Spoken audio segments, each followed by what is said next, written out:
Good morning, everyone. Good morning. Wonderful. Good to see you all. Good morning. Good morning. I would love in the chat area if you all would just put one word for me. One word this morning. How are you feeling? How are you feeling? Great to see you as well, Elizabeth. How are you feeling? We're going to wait for folks to come on in, come on down, come on over. How are you feeling? Grand rising to you as well, Miss Akili. Oh, so good to be in community with you. Yes, I like that, Marion, empowered. Dr. Moon, good morning. I am glad you are well. Excellent. Thank you so much. We're waiting for a few more folks to come on in. So please come on in, grab your coffee. This is my favorite mug of the day in celebration of Hispanic Heritage Month. So I love this. I got this in Cabo and she is my favorite today. So we must celebrate. And that is the one thing we're going to talk about. That looks like a lot of fun too. Yes, It looks like a yes, lot of fun. exactly. Yeah. Little things that can bring you joy. That's what we're going to little Yes, moments of we joy. grab it wherever we can find it, right? Indeed, Or where indeed, we can indeed. create it, not find it, create it. That's it. Yes. Oh, I love it. You all are in for such a treat. Come on in. I've got Ashley, welcome, says grateful. Abby, hello, Abby. How are you, Sarar? Wonderful. Good to see you. Oh, so wonderful. Thank you all so much. Again, this is, as all DLA workspaces are, a protected space. I used to say safe space, but I can't always guarantee that, right? Mhm. So it is a protected space to have conversations that matter, conversations that impart change, conversations that move the needle, and also allow us to be able to continue to do the work that we do and keep our sanity in the process, right? To come out on the other side whole and sane. So and this is again, this is a marathon. So we're in it for the long haul. I'll wait for a few more folks to come on in and I will introduce you to our wonderful, wonderful guest today that will be sharing with us a few things. What I would love to do, and I'm actually going to bring him on as well, is I have the great pleasure of having Mr. Marion Kelly on today. So I am going to actually bring him on as a presenter and have him just say a few words in terms of leadership and what he's seen. Hi, Miss Betty. How are you? Oh, Miss Betty has been with DLA since its inception, Dr. Lester. Since its I mean, Okay. she has been that's 24 years of Wow. doing the work. Wow. Yes. Well, So we love longevity what we matters and yes, persistence. So yes, yes. any Yes, number of us in could have probably been presenters and commentators. So I'm looking forward to the engagement. yes, and that is the one thing. So I've got Marion on, of course, the dapper Marion Kelly, as always. He does not disappoint at all. Before we get started today, I just want to extend a warm welcome to all of you on behalf of Diversity Leadership Alliance. This is our 2025 webinar series all around agency, equity, and social justice. And after 24 years of driving progress around DEI, we're now taking the actionable steps, having these critical conversations to help us navigate 2025 and do so with resilience and renewed hope so that we can all continue to have open minds and open hearts around cultural humility, equity, and belonging. As I always say, there is still so much work to be done. And we're truly honored to be in community with all of you. For those I know and those I'm just now getting a chance to meet virtually, my name is Joanna Deshay, and I have the great pleasure of serving as Executive Director of Diversity Leadership Alliance, a role I've had for about 10 years. Don't judge, I started when I was 12. So Mm. it's Why did I it's think all it was good. longer? I thought it was longer than that. Oh, really? Yeah, what? No, no, in a good way. That's what I mean. It Yeah. seems like No, it's good. Yeah. I that served you on the board okay, is what it was. Yeah, I right, served on the board for about 5 years. So I've been engaged with right. the organization for almost That's it. 17, 18 years. Yeah, That's it. absolutely. That's Yeah, it. and it's just wonderful work. So what I want to Mhm. do today, since we got him here, I would love to have Marion Kelly just tell you a little bit about kind of the impetus for the work and why this organization was created. Marion is actually one of our co-founders, and he and the late Chris French were the brain trust behind Diversity Leadership Alliance some 26, 27 years ago. So good morning to you, Marion, and welcome. Good morning and thank you. I am so excited for this workshop to hear Dr. Lester's thoughts about how we continue to move forward. Dr. Lester has been a friend of DLA for a very long time. Um, Dr. Lester, I think, did a workshop 12 or 14 years ago for Yes, us. I Uh, did. Yes. so it's been a while that he's been here, but let me welcome everyone here on behalf of the Diversity Leadership Alliance. I'm glad I got camera ready, Joe, because 2 minutes ago I wasn't. But Christine French and I, the late Christine French and I, started the Diversity Leadership Alliance Mhm. really out of need, out of experiences, and out of our daily life in corporate America. Christine worked at American Express, as many of you will remember, and she was their diversity person. The names have changed. It was probably called something else then. At the time, I was at Mayo Clinic, now retired since June 1st. And I think I wore the diversity hat at Mayo back then. And we were talking about what was going on in corporate America. That's really who the focus was at that time. Because all of us were doing something, but none of us were having the kind of impact that we could as a collective versus an individual sort of corporate organization. And so, all of the ingredients were there across the multiple corporate entities, but none of us were bringing it together so that we could show the rest of the community what a real equitable organization looked like. And so that started some 27 years ago. As you all remember, 9/11 occurred, and we saw a different America then. We saw America come together in ways that it hadn't. I'm not saying it was perfect, but we saw it come together in ways that it had never come together before. And so, as we began to talk about diversity in corporate America, we decided that we needed to come together as corporate leaders and talk about what we were doing in our individual shops. And that birthed DLA. Now, 27 years later, we're still here. And the work is even more important and probably more needed Mhm. than it ever has before. And so that was the birth of the work. And here we are today. I want to encourage anyone. I put empowered as my word in the chat there. And I'm empowered because I feel a responsibility to be empowered because there are so many that are not. There are so Mhm. many people that are suffering, that have heartache, that have the inability to sleep over this America that we now face, and the differences that divide us, the differences of thought, the difference of political aisle, the difference of religion, difference of pro-life, uh, all of those things.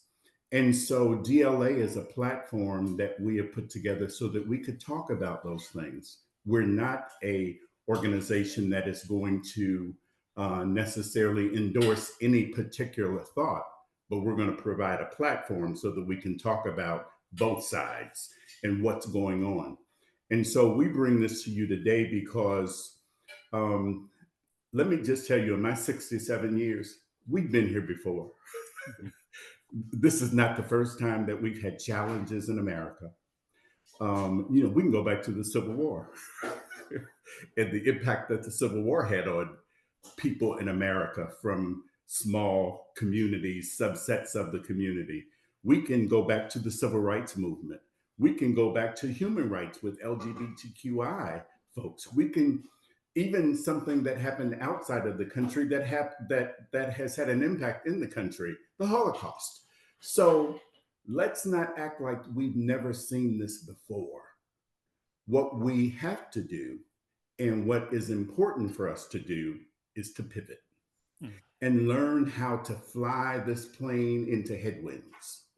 Use your tailwind to navigate through and make sure that your rudder is strong so that you can get through these headwinds that you're going to face, because headwinds are going to continue to come. And if we don't talk about how we're getting through them, the work will not continue. It's important that we don't drop the work during this difficult time, because then we'll be 10 paces behind when the time comes again to do the work. So let's do this work now. Let's continue to do it, however differently it looks, feels, sounds, so that when people come to their senses, we come to that place ready to march again, ready to walk again, ready to move forward again. And so DLA stands here as a viable option for all of us to come together to have those conversations. Thank you, Joanna. Thank you so much, man. I know, right? I always say I want Marion to open everything, and I want him to introduce me everywhere I go.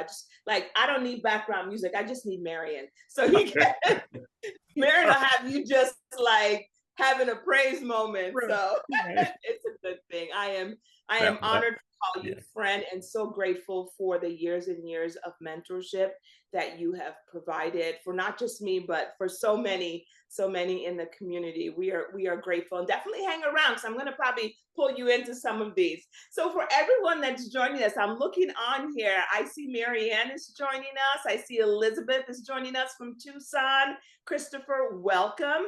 Ashley, welcome to you. Benjamin, Lavada, I think I'm saying that correctly. I already mentioned Akili. I love it. And I'm so happy that you all took the time to really come and just sit with us, right? I think oftentimes we're just running, we're doing the things, and we don't get a chance to sit in community. What I would like to do, I would like to take a minute before we move on. And if you would indulge me, I would like to have us just do a quick meditation. So 1 minute, I know Marion's always like, this girl. So I'm going to pause it, and I'm going to share my screen. And if we could just, because I think when we think about meditation, I think what we forget is that it can just ground us sometimes. Doesn't have to be, you know what I mean? Doesn't have to be anything, out there. It could just be a minute to be still. And I even do this sometimes with my students when their energy is just through the roof, right? They're just all over the place. And I have to say, we're just going to sit with our thoughts for a minute. And I play this meditation. So if you would allow me to do so, I'm going to share this. Hopefully everyone, can you see my screen? Yes? Okay, awesome. Let's do it.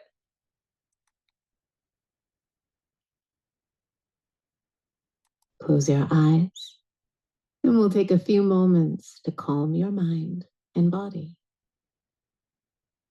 Soften your face, your neck, and shoulders. Do your best to fully let go.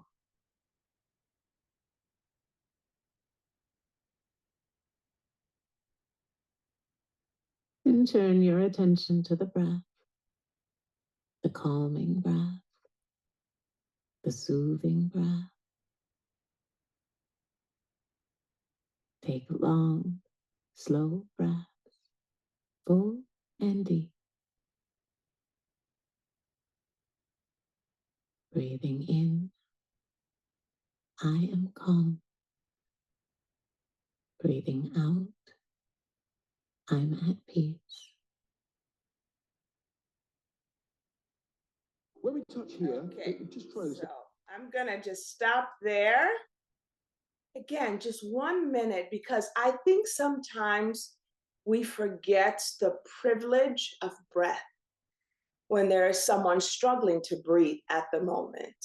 We forget that what a wonderful thing that we get to sit in peace when others are in war-torn spaces. So I never forget that what a privilege we have to even have this conversation and have a space that allows us to be able to articulate how we are feeling and the things that we are seeing. So I just, as you go through all of it, I know we're inundated with a lot of data points and information, and we find ourselves overwhelmed at times. I want you to just take a minute to focus on breath. Marion, thank you so much. We're always grateful for your time.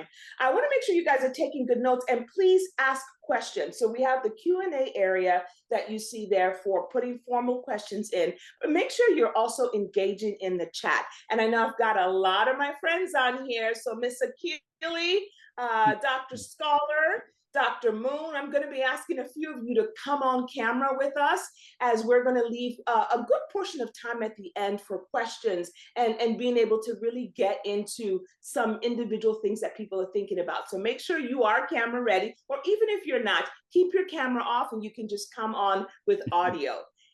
As you all know, and for those of you that are new to us, Diversity Leadership Alliance exists to bring a voice to our marginalized communities. We want to provide this, a constructive forum for dialogue. We are on a mission to eradicate racism through professional development workshops such as this. You heard Marion say it, we're an education organization. We're not advocacy in nature, and we're not political. There are some excellent organizations that are advocacy and political. We're not that. We sit in this space where we allow everyone to come in and voices heard so that we can hear each other. I think that that is a valuable, valuable tool as we navigate through the current climate, especially that we're in. We intend to cultivate all of you into change agents, right? Ready to lead with renewed sense of bravery, urgency, empathy, and I'll add this for Dr. Lester, humanity, because that is sorely missing in many of our spaces that we are in. Before we begin, I just want to just do a quick land acknowledgement. This is something that we have always done, and I think it's important to acknowledge the indigenous communities and the land, that we occupy. So DLA recognizes and identifies the indigenous peoples, nations, and history within our area. We would like to acknowledge the Akimel O'odham, Pipash, and Yavapai people. We acknowledge them as a people. We acknowledge their ancestors, their descendants, and this, the land itself. And as we're moving through, we're always looking to see how we can go beyond just the land acknowledgement into building solidarity, right? So an action plan for the indigenous community. So we're always open if someone has ideas, thoughts on how we can do that. Today's webinar is a conversation that I've been looking forward to have. And Dr. Lester, I'm so grateful that you said yes. And I am just really delighted to be able to just spend some time with you, because I happen to think you're one of those brilliant people that I just look to, that's doing the work, silently moving forward without without all the big fanfare and all the things. You're just doing the work. And I think if we can ground ourselves in the work, we can be in a different space. For all of you that are joining us today, I want to just remind you that DLA is an education organization, but we're also a community organization. And what that means is, as you're listening today, listen actively, right? But be open to a full spectrum of perspectives that may be different than yours, right? Just commit to foster greater empathy and relinquish the need to be right. Typically with my students, they have to be right, or there's no other way. And I just ask them to just maybe hear another perspective, be respectful to both our speakers that are on and to other attendees in the chat area. And just know that if someone is being disrespectful, I just want you to know we've never done it. Well, that's not true. Dr. Scholar will correct me. We've done it once or twice, but we do reserve the right to remove you if the comments become disrespectful, because that's not what we're about. And we always want to be true and authentic to who we are. All right, so let's get to it. I'm so excited. I want to tell you a little bit about Dr. Lester. And when I mean a little bit, I mean a little bit because his bio would take this whole, that's how much stuff he's done. So I'm going to give you just a little tidbit about Dr. Neil Lester, and I'll have him add things as we move along. And then at the end, we're going to have 3 of his books available. So if, you know, we might have a little question or two, Dr. Lester. I don't know how we'll give those away, but we'll figure it out. We'll figure it Okay. out. Thank So you. Dr. Lester is the founding director of Project Humanities and is also a foundation professor of English at Arizona State University, go Sun Devils. And he's been a professor of English at ASU since 1997. I did not know that, Dr. Lester. I had to look twice. I was like, wait, what? That's amazing. That's wonderful. He's taught previously at the University of Alabama in Tuscaloosa. Am I saying that right? That's correct. Okay, Tuscaloosa. I'm always big on like words I'm not very familiar Which with. is just outside of Birmingham, but it's where the University of Alabama is. So Oh, okay, Crimson wonderful. Tide for those who care. Oh, okay, Yes. amazing, Yes. amazing. He specializes in African American literature and cultural studies and earned his BA in English. He was also valedictorian at at the State University of West Georgia. You've got a lot of, like I said, this is a small tidbit because he's got a lot on here. I am excited today to join him. He is not only an educator, he is also an author, and to me, a humanitarian. You have changed the way my children personally, AJ and Christian, see Mhm. the homeless population. And I've watched as they have corrected people who say, oh, I don't like all these homeless people. And my 18-year-old has said, they're actually people experiencing Mm, homelessness. They got that from you. And that mm. language alone Wow. is so dignifying. Yes, they're always listening. I know it didn't look like it when we're out there volunteering, you know, and they're all over the place, but they're always listening. And I think that's the power in words, right? And how it Mhm. can just transform a space. But I'm Yes. excited to also talk a bit about your new book, which I said we've got 3 copies of it Mhm. available, and I cannot wait. But I would love for you to add to my intro. So a Okay. warm and gracious DLA welcome for Dr. Neil Lester. Thank you. Woo-hoo! Thank you. Thank you. It is so glad to be back. It was many, many, many years ago, and I Yes. have watched the work that you and Mr. Kelly have been doing, and I'm still grateful for and appreciative of that work. I will say that even as your young sons may have listened to that was language that I myself had to learn. So whatever I may have been able to contribute is stuff that I have learned. And that's what makes the work that I'm doing now exciting. It's probably one of the reasons that I have not retired, because I'm still actively engaged in learning. Not that people who retire aren't learning, but this forces me in a way that I'd have to sort of force myself if I were. And I say this jokingly to my students. I came to ASU in the 1900s. For them, that's a long time ago.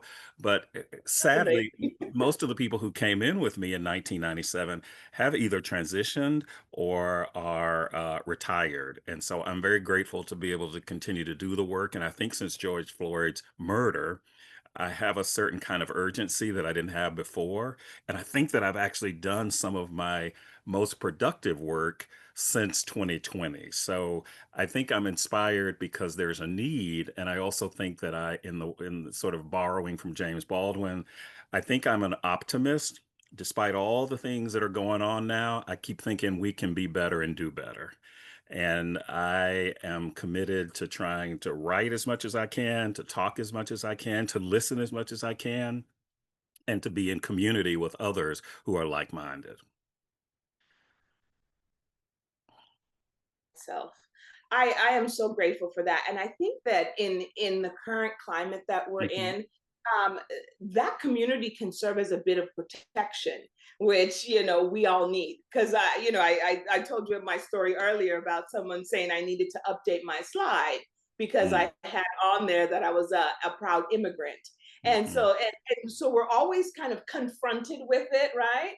And sometimes I say assaulted with it, even when we're Mhm. not expecting it. So Right. as we think about the current climate that we're in, I want to just start kind of from the beginning.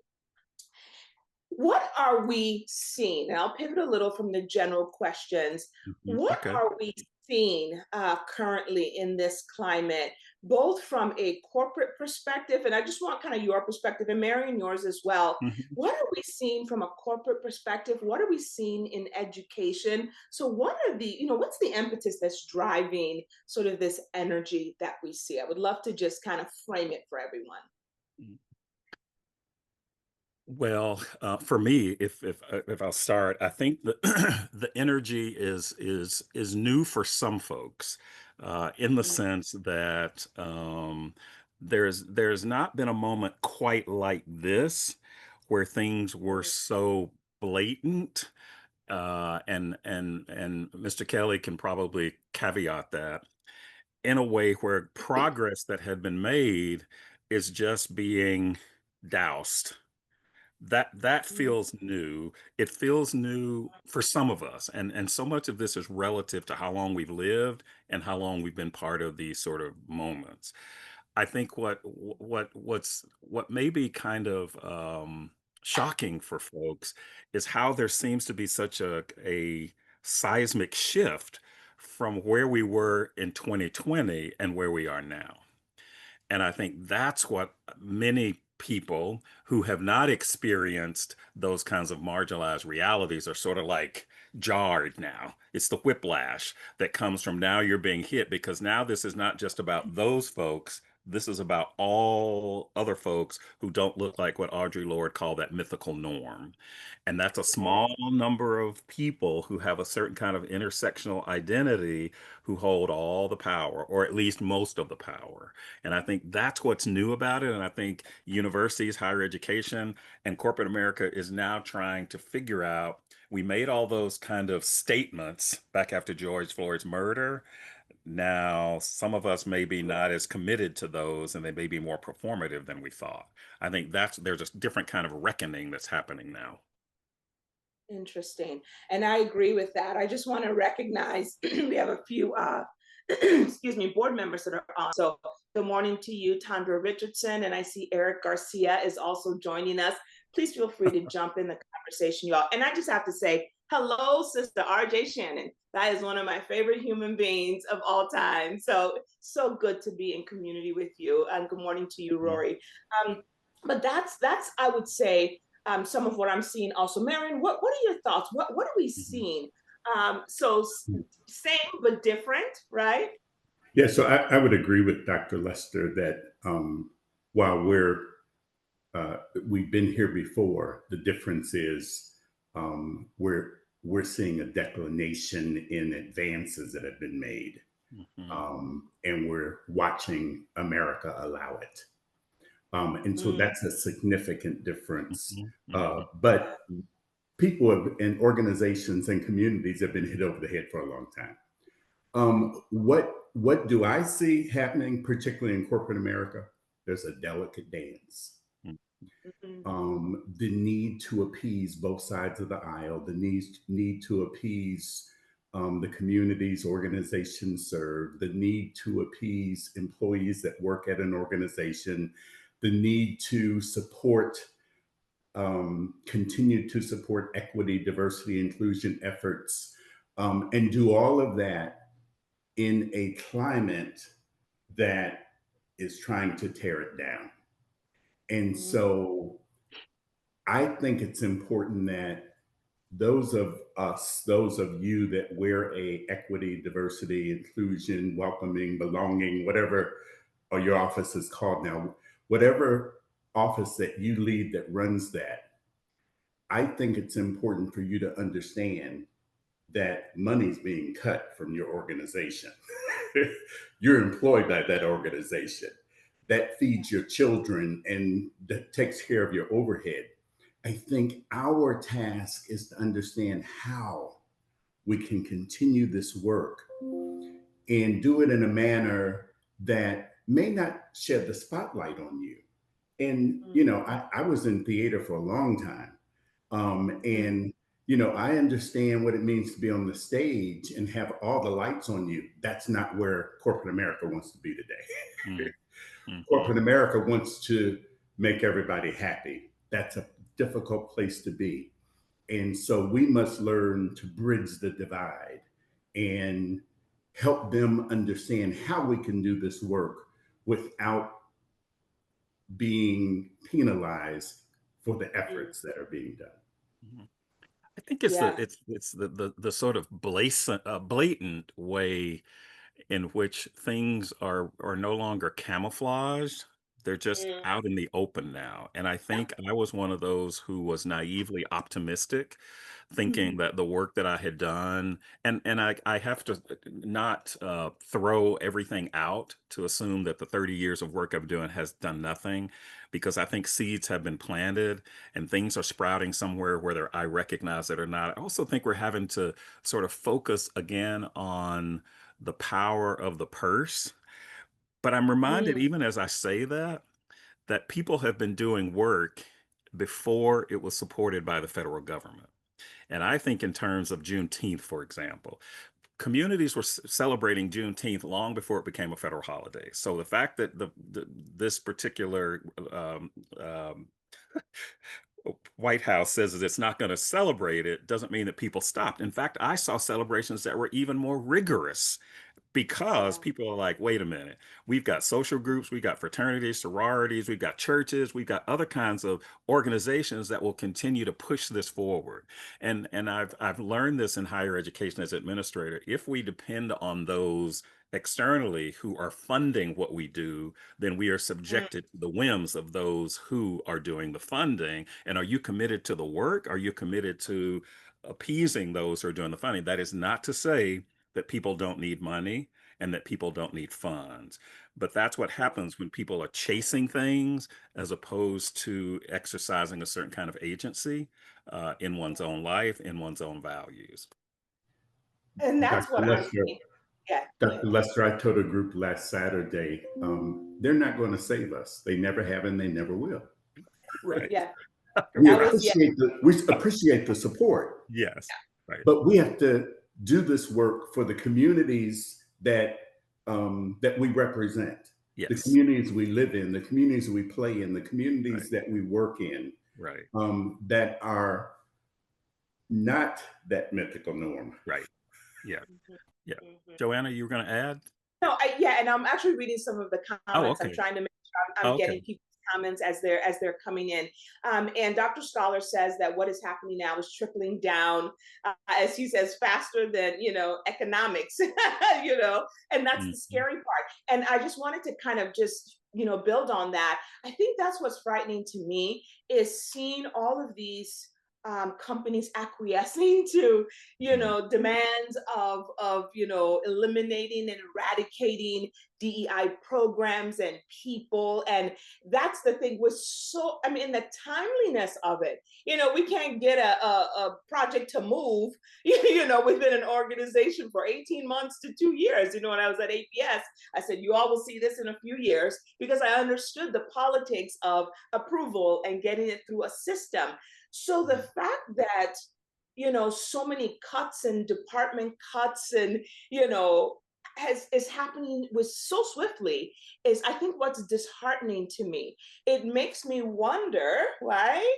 Is this driven by something like, was this always the strategic plan and now you just have permission? Mhm. And then that's me just kind of thinking out loud. But so that's what it makes me wonder, is was this always kind of, and now you're like, oh good, so glad someone said it. Now we don't have to do this thing anymore, Well, right? And yeah, I don't know. I'm hoping that's not the case, Dr. Lester, well, but but I that's wondered, my thoughts I, there. I wondered about that when people were racing toward making these justice statements. There was such a tsunami of statements about commitment.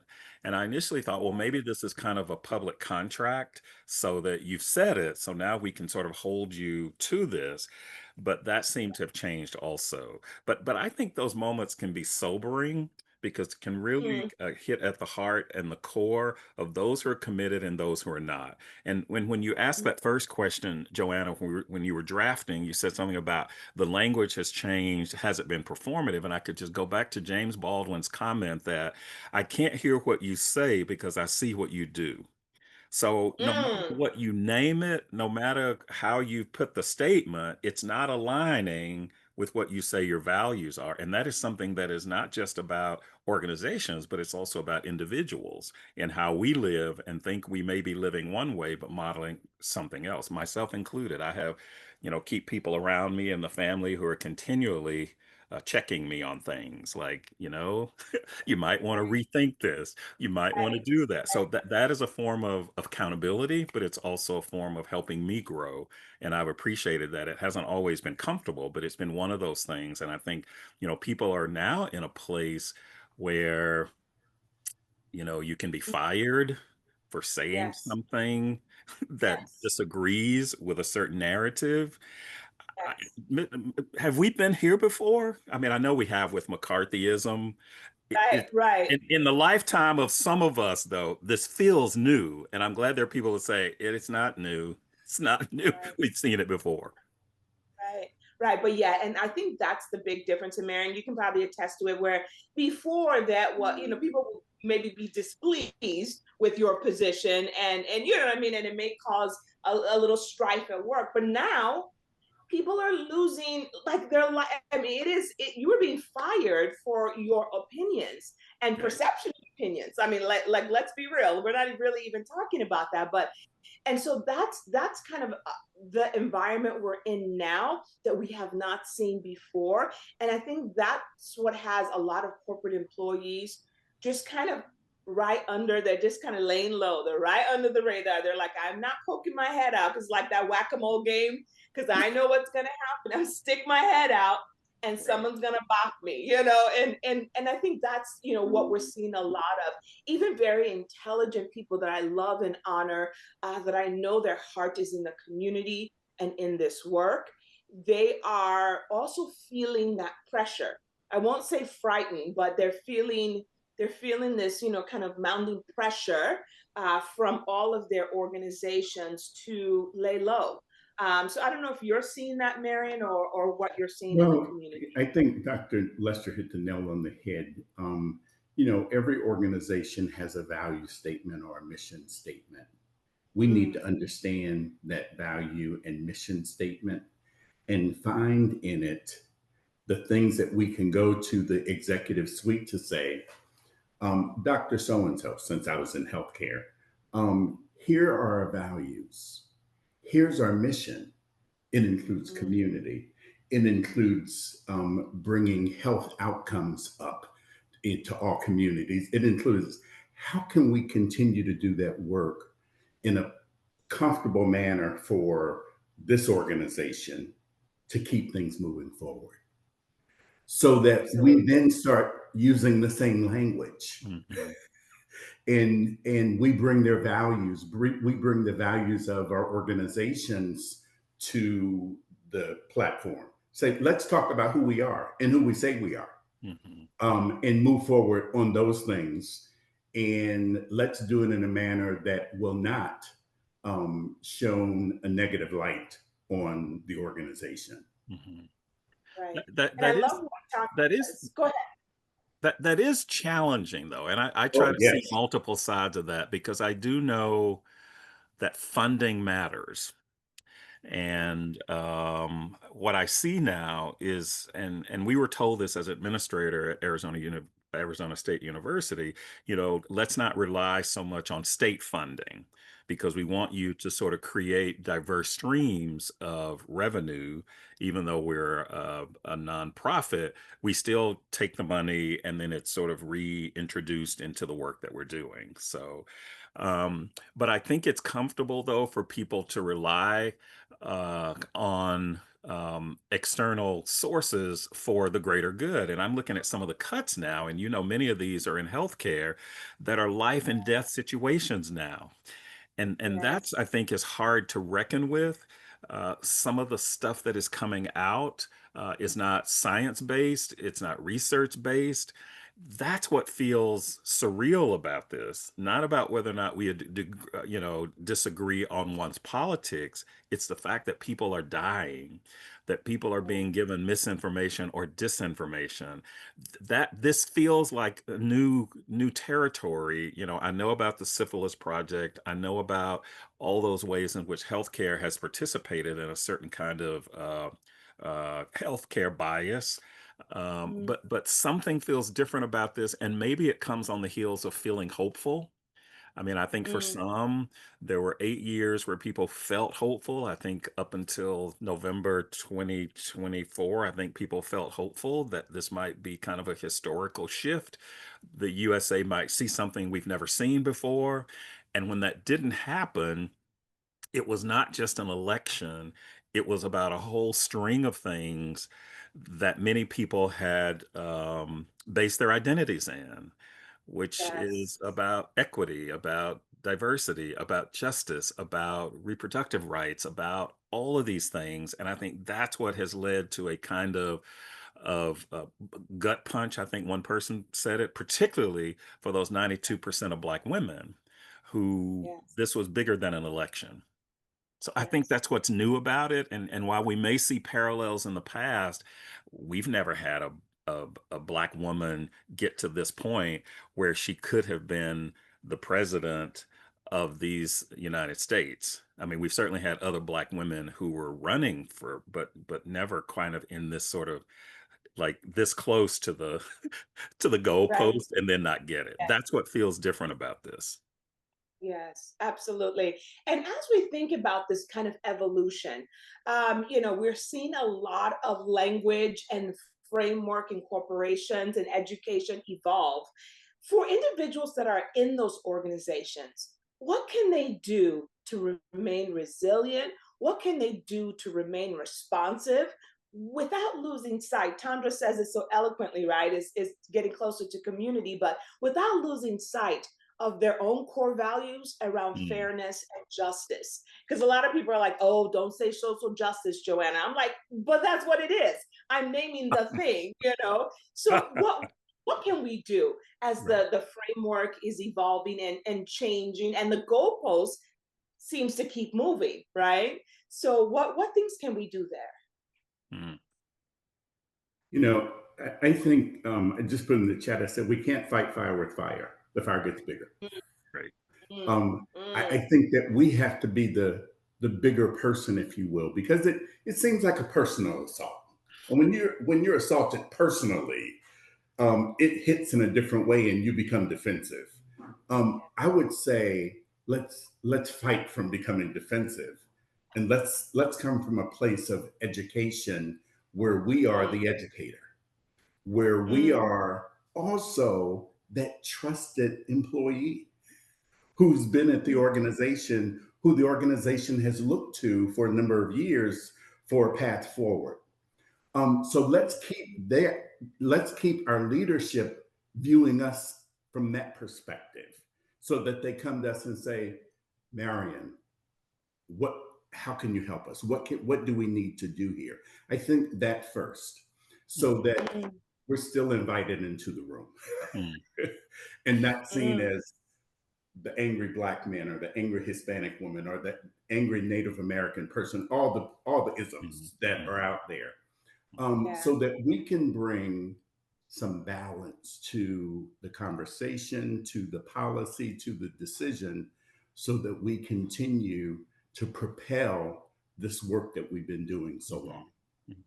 That's a lot of emotional labor, Mr. Kelly, and Absolutely. and we know this, having been first.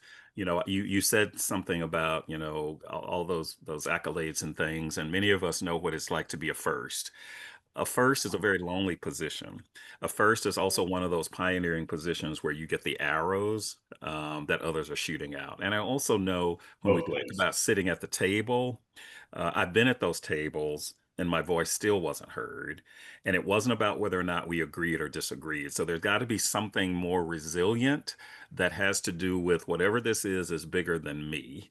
And just because people aren't listening doesn't mean that the values that I bring to this and my self-worth is somehow to be compromised or questioned. And I can tell you as an administrator, there is something about personal integrity that to me is bigger than any of those decisions that can be made. I've been in positions where was asked to do things that I didn't personally agree with, Right.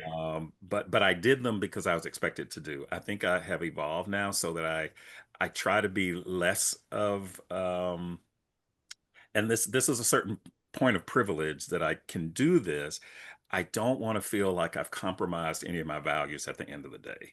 So even if I'm Exactly. at the table and I know that what I'm saying, what brought us here all those many years ago was because we knew we were right legally in a circumstance, but that's not how Mm, people behaved. And so mm, I knew then that in order for my family not to be sucked into this thing that was bigger than we, then I had to retreat from that.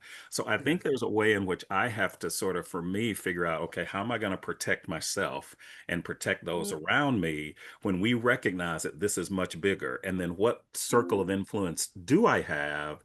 Since I know I can't fix all of that over there. And that's a very humbling, and that takes humility, but also courage to do that. mm, Absolutely. I think that, we can't compromise our values, our internal values. We can't compromise our Constitution, but we can compromise with the compromise. Mm. mm, So if they say, we'd like you to do this, I say, I can't do that, but I Right. mm, can do this. Yes. Yes. right. So that's Right. where they look to leadership in this space to come and bring that sort of Yes. balance so Yes. Mm, that everybody's happy Yes. without compromising their own values. Right. Well, I think the language is part of that too, because that's sort of the words may change, but the actions yeah. continue. And I've had to do that. After George Floyd, we were naming things.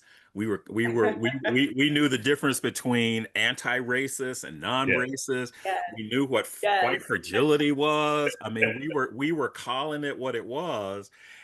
And then and this was even before this recent administration, I had people say, well, is there a way that we could sort of take the word white supremacy out? And I said, Yeah, yeah, we can do that. And now we're being asked to take the D word out. And I say we can take that out. We can just say different. We don't have to use right. the D word and still get the work Yeah, done. So that's where I think compromise we do language. Marson says that. Tony Martin. We do language. That's what makes us human. So we were doing work before we had a name for it, and we're not going to stop doing work just because it's not named that.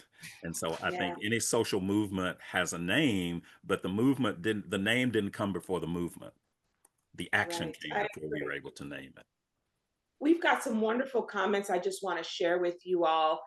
Michelle Michaels is agreeing with what we've said and also mentions that we have various levels of privilege, Yes. and not everyone can just up and leave their job Yes. like, I've had enough, I'm out of Yeah. here. That's the reality. We Yeah. talked about that, at the beginning when you and I were chatting Yes. offline. Is we just don't have that privilege to be like, I'm going to fall on the proverbial sword and I'm going to take one for it. Doesn't work. That's not reality. That's not grounded in reality. Right. But what I love is Michelle also mentions that others can use their agency and their privilege to push back. Yes. And I really love that. And I just want to read Rory's comment. Hello, Rory. How are you? I'm so glad you're here. But all around this idea of speaking up, right? And not leaving the burden, right, on those that are more at risk. And Mhm. that's true. This whole idea of just, and I find that is getting less and less. People just be quiet. It's like we're going for. But what's the saying? They came for me last night. Best believe they could come for you in the morning. Mm. And it's Mm. and we just have to remember that the things that are happening to all of us. Mhm. And I think if we can sit in that space and understand that our community is under attack, not this community, not that community, not in this small pockets, especially when you talk about healthcare, Mm. that's something that is powerful. I can tell you that's the number one thing you can connect people on, right? You can say to someone who's ever had a parent that has been sick, or who's ever had to stay over in the hospital, who's ever not been able to afford a surgery. That is a connecting factor for all of us. That is what in your work, that's why I always call you a humanitarian. That is what unifies us, is that humanity. You know what I mean? That human component. And I think if we can get closer to that, I think we can start to see each other differently. We Mm, can start to see each other in lights that typically, we have not even observed. mhm, And so that's something that I just, as I'm reading these comments, just mhm, hits me in such a profound way. So I love that there's different ways that we can frame it. But now, when you think about all of the equity and inclusion efforts, departments from city government being eliminated, DEI departments being dismantled, and things like that, what's the method then? What's the effective method for doing the inclusion work, right? Without it seeming as though you're going against a strategy or you're being reactive, within your organization. What does that look like when the table is removed? Maybe your seat's removed from that table. mhm. How do you do that work? Well, that's What do interesting that you use that metaphor because I keep thinking of the word balance. And I think that Mm, balance has to, when a leg is moved from a table and it falls over, or you have to prop it up because it's not, you've been to one of those restaurants where the food is great, but the tables aren't necessarily level. So you find a little napkin and you stick it under to level it. I think that's yes. metaphorically what many of us are having to navigate now is where is the balance? I also Mm, think that, we can talk about self-care. We can talk about the ways in which you can't help if you're not in a good place yourself. I think there are ways in which we have to continually be reminded that these challenges are not always about us personally. And I also mm, think it's helpful to sort of recognize when there is something bigger than yourself so that you're not just expending so much energy trying to change if the culture is not willing to change. I think that sort of mm, awareness, I said that before in my example, I think that awareness can be healthy to remove yeah. yourself from a situation. And this goes back to the Beyonce song about Break My Soul. Back when she did Renaissance and people thought that that was about the great resignation, I offered that it's not about quitting the job. Somebody put that in there, I think Michelle did, that you don't always have the possibility of the luxury of quitting your job. What you do have the luxury of doing, however, is to disconnecting from that job in a way that's sucking your energy and doing what Mm, needs to be done without having the job and your identity synonymous. That's what I'm mm, saying. There are ways that you can do that in relationships. If you see that relationship is not working, then you pull away from it. Doesn't mean you have to leave physically. It means that there's a kind of way in which you have acknowledged that is your data, and now you can do with that data what you need to do with it to protect yourself. Because we can, I'm gonna go back to the airplane metaphor or the instructions. If you don't put your mask on first, there's no way that you can be that's helping right. anybody else. So I still Yes. say that there's a way in which we have to recognize what we have internally. So when that table leg is taken out or it's wobbly, then you have to go inside. Okay, so now what does this mean for me and what my relationship is with this organization? And if you And have to stay there, you have to stay there, but you have a different kind of relationship. You stay focused on what you can do, what you're willing to do that's not going to compromise your integrity. and you said something that's so profound to me. Excuse me, because what I'm seeing is this: that table is wobbly because that leg has been yanked off, not even like unscrewed, like in a gentle, careful way. That leg has been yanked off. And a lot of people internally within these organizations are starting to experience fatigue because you know what they're doing? They're holding that table. They're trying to hold it up. You know what I mean? Instead of they're holding on for dear life. They're holding that table so it doesn't topple over, doesn't fall over. And what you said is so profound to me is we need to find something to prop the table. We don't want Mhm, the table to fall, but mhm, if you get fatigued, those arms get tired, right? And you're out and you're not, exercising self-care and you're not mhm, diligent about how you show up, that table's gonna fall anyway. And the unfortunate part, as will you. mhm. And so that's when we Well, think about this, because that fatigue is real. I feel it Yes, oftentimes, it is. and people are like, but you love talking about this stuff. This is, I do. I enjoy it because it is my life's work to Right. create a world that is kinder, and more connected for my children. I want them to experience, gleefulness and kindness all around them. I just want them to experience that. And so my job is not done, because every time we take one step forward, unfortunately, we're launched 10 Mm-hmm. steps backwards. But for a lot of those that are in leadership positions and in organizations, I implore you to find something and others to prop that table up with, because this is a marathon. This isn't just a sprint where we're going to get to that. And Marion always says that, this is, so we have to be strategic, right? About how we getting over the mountain around to get to the end. Well, in the Yeah. creativity part, I mean, when you talk about what are we going to use to prop up that, I look around. I mean, I looked this morning about how high I'm going to have the screen, and I'm trying Yes. to figure out, well, does this book work? Does this box work? I think that's what people sometimes feel like we have a deficit of is imagination and creativity, and Mm, and we can see that also in AI and how AI seems to intimidate some folks. But I have to remind people something that I learned again is that technology can only be as good as the people who are inputting the stuff and putting the stuff out there that then the computers and the various technologies then pick up. So there's still a yeah, human element in there. The yeah, thing can't yeah, do it on its own. It can't bring yeah, empathy. It can't bring all those things that we call humanity. The yeah, self-reflection, the empathy, the kindness, the compassion, the forgiveness. The machines, the AI can't do that.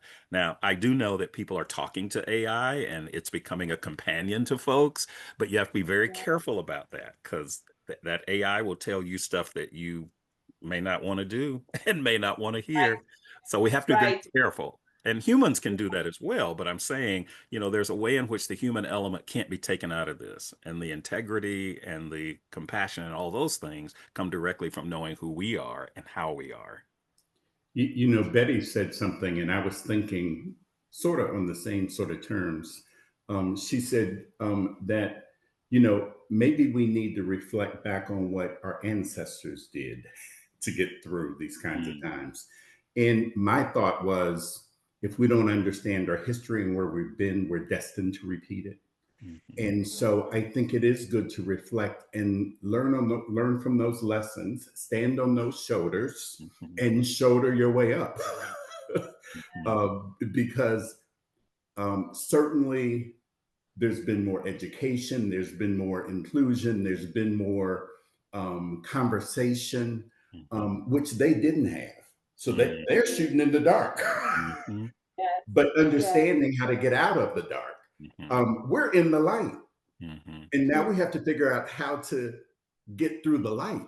mhm. mm, I, So understanding our history, and looking at how those in the past have gotten through these difficulties might help us. mhm. Well, absolutely. and also recognize the thing for what it is. I saw somebody earlier say, name a thing, relative to that example I gave about white supremacy. I was sort of unbalanced by the request, but I also knew that I could go into the space and just rename it, but still get the same idea of it. So I renamed it Constructions of Whiteness. That does not say Mm, white supremacy. And then it doesn't seem like it's coming at individuals, but rather this larger construct. That opens up what I was going to talk about anyway was language. When we talk about yes, language, that is not about individuals. So when we talk about strategies, and you started this in your example about your sons and homelessness, that was not political correctness. That was not right, being woke. That was leading with people first and recognizing that homelessness or being unhoused or unsheltered is a condition. It is not an identity. Do you see what I'm right. saying? So there are ways in which we should pay attention to the language because the Yeah. language cannot capture the experience. So yes, we went in, we did the same presentation, we just called it something else, we did the same information, and then rather than me saying it, I would just show some of our founding fathers saying stuff. And then they would Yeah, say, right, wait, Thomas Jefferson said that. I'm like, go check yes, it on Snow. Benjamin Franklin said that. Go check it on Snopes. Check it out. But see, we still got into the space. We said what we wanted to say, and it at least gave us a way to. And I don't see that as being deceitful. I don't think that was being unethical. It was addressing what needed to be addressed. And I think we're doing that with the word diversity now. I think we've combed the websites, we've combed the grants. We're just using a word to say the same thing. And that's what a thesaurus is all about, right? Mhm.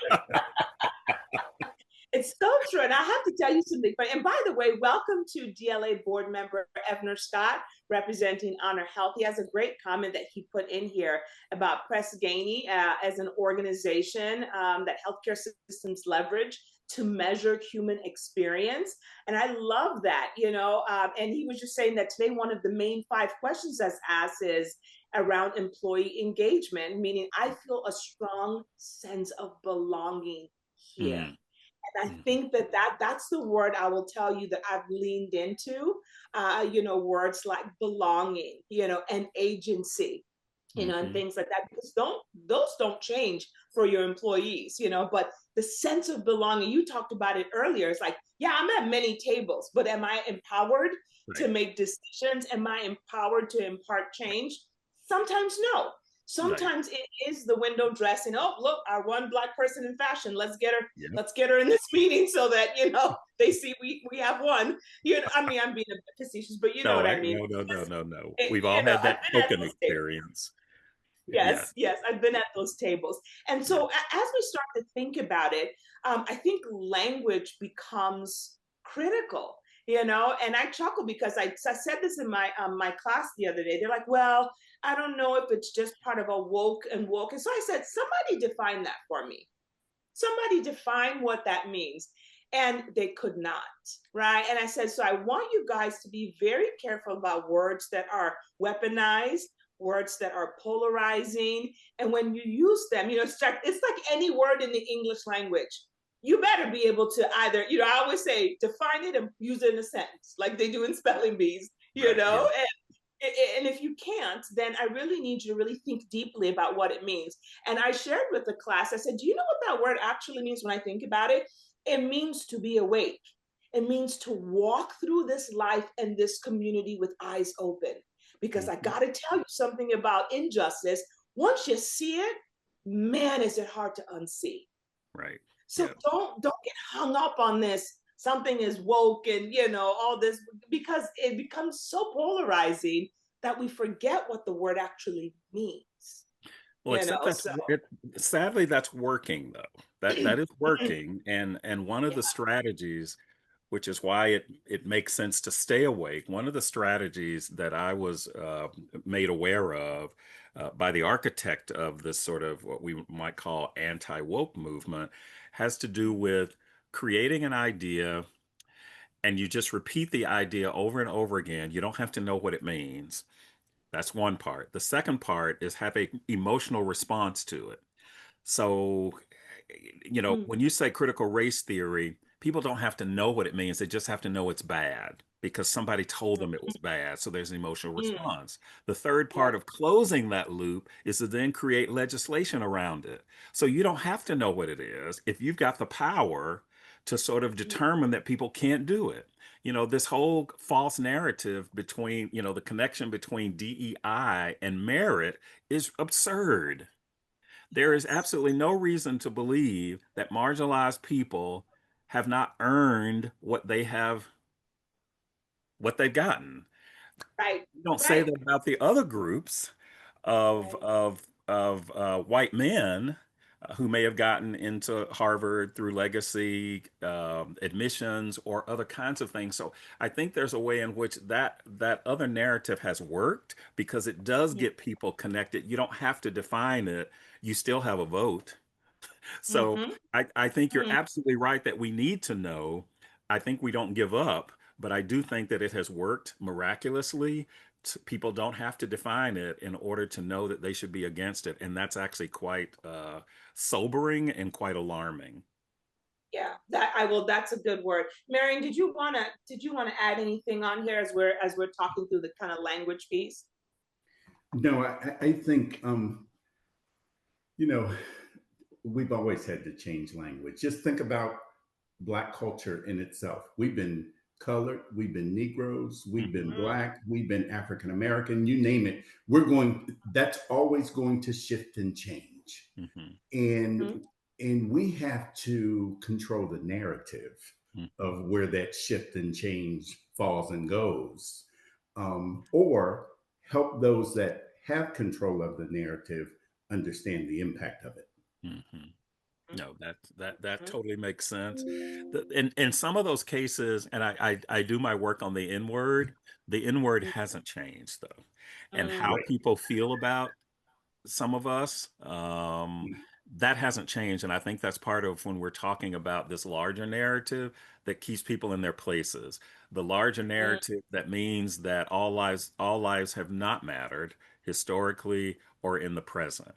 If you have enough money, your life matters more. If you are about to become the first, trillionaire, then you have a lot of power. So I think that those are the kinds of ways in which certain narratives don't change. And being aware of those means that you can then navigate them in a way that's healthy and doesn't leave you in a place where you feel like you're helpless and that you have no joy. So there are strategies that we can do collectively. There's strategies that we can do. I love the meditation at the beginning of this because what that does, it demonstrates to me that that's radical. When you stop in the middle of something and say, I am going to do something that you may not Yes. be expecting that is going to help me, that is radical because otherwise we'll just be on the treadmill until we fall off rather Yes. than That's so stop it true. and then get off. So true. And thank you, Tandra Richardson. I said that in there. I would like to thank you verbally. She's the one that actually brought it to us, and we did it for our youth. And I have to tell you, 150 juniors and seniors in the DLA, Youth Leadership Program, and we stopped them right after lunch. Okay, you have to understand that is doing the absolute most to do it right after lunch. But we thought, you know what? If not, and can I tell you, it was silent in the Right, room right. and we were stunned. And Tandra can even share if she would in the chat. We thought they're not going to these are 17-year-olds, 18. Like, yeah, turn your phone over, close your eyes, and you could hear them collectively breathing, Right. taking deep breaths in. And some got a little teary eyed. No one's ever taught them that they are in control of the Mhm. energy. They are in control. Mhm. If nothing else, you're in control of your breath. And Mhm. that was, they were, counselors were saying, they were talking about that on the drive back, and we Mhm. shared with them, YouTube University has, there's so many ways, but that stillness, especially Mhm. for this generation, they have not experienced that. And Mhm. and they have not experienced the power in that. Mhm. When we did it, we thought, oh, there's going to be giggles and, all the things they're going to be. And they were not. They were welcoming for a chance to just pause. Mhm. And even in our environments, I say to all of you that are on, I'm a huge proponent of just taking the time because no one's going to give it to you. No one's going to go, oh, Marion, you look like you could use a break. You look like you could use a moment to just walk outside and get some sunshine. And, no one's coming for you, and your wellness and your health care and all of it. So you have to figure out how to interject it into your day, and I have often, I do it all the time. I'm just going to go outside and get a little sunshine. And people were like, are you okay? Do you feel okay? I feel good. I'm going to feel much better once this sun hits my face. And people Mhm. are like, okay, that's a little out there, but is it though? And I would say, is it though? Or is it just, Mhm. being one? I mean, think about our ancestors and how connected they were to the land and how Mhm. connected and grounded they were, to the earth and all of we've come so far, with concrete under our feet, Dr. Lester. That's what we feel. We're grounded to, we're not grounded to the earth as we used to. And we're trying to get back to that, even Mhm. in our conference. So It's so interesting, Joanna, that you talk about being grounded to the land and back to ancestry. This background that I have, my grandfather built that house in 1947. Mhm. wow. So that's a place where I grew up. That's a place where I got my grounding with my 7 siblings. That's the place where all the aunts and uncles came over after church to have dinner. That's the place where we heard story. That's the place that established us as Kellys in America, if you will. That's the Yes. place that brought all of those things that I now stand on. And so sometimes I have to reflect back there Mm, because that's all the joy that I can find. mm, mm. Yeah. It's so true. Well, Please. I see Dr. Scholar's comment about getting grounded by going outside and feeling the sun and even taking off your shoes and you Yeah. know, but I recognize that also as potentially, you know, there's a way in which we can romanticize that. Mm, I think of people who are in urban spaces who yeah. don't necessarily have the luxury of walking through a forest or going by a creek, and you go outside and everything's polluted. So I think, however, we define whatever that means to grounded, so that we're not Mm, necessarily having an expectation that people can't meet. yeah. I go outside and I'm allergic to a lot of the stuff out there, so I'm sneezing, and that's not pleasant. So I think what we want to do is give people the opportunity to be creative enough to figure out what brings them a sense of peace, what brings them, and sometimes that's going inside your own imagination, or picking a Yes. book, or listening to music, or engaging in a line dance, or Yeah. taking a nap. You Yes. see what I'm Oh, saying? What's So, listen. that? so right. There are many ways that people can be grounded.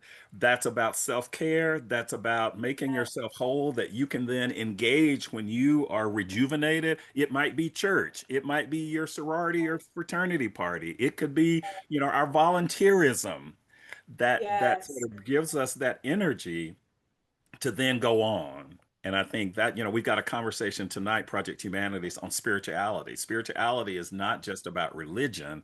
Spirituality is something that is greater. And there are people who are both spiritual and people who are non-spiritual. And our conversation Mm, tonight is to see where and how those intersect so that they become ways in which people provide healing, they receive healing, and they can somehow understand and learn healing through something that we call spirituality. And I think that's what you get. I love that story that you told, because you also mentioned the fact that when we get together and tell stories, that's its own yeah. joy. And they don't have Yeah. to be true stories. In fact, the Right. more you can make them up and the more people laugh, you got an audience, that to me is pure joy. And it doesn't come from having a degree. It doesn't come from where you work. It comes from a certain kind of energy you have when you're in community with those who share the same values or similar values, and those who feel like they're in the same struggle. Absolutely. And I just dropped the link in there, by the way, for the ASU event that Dr. Lester is referring to around sacred survival, Yeah, thank spirituality. you. Yeah. You're welcome.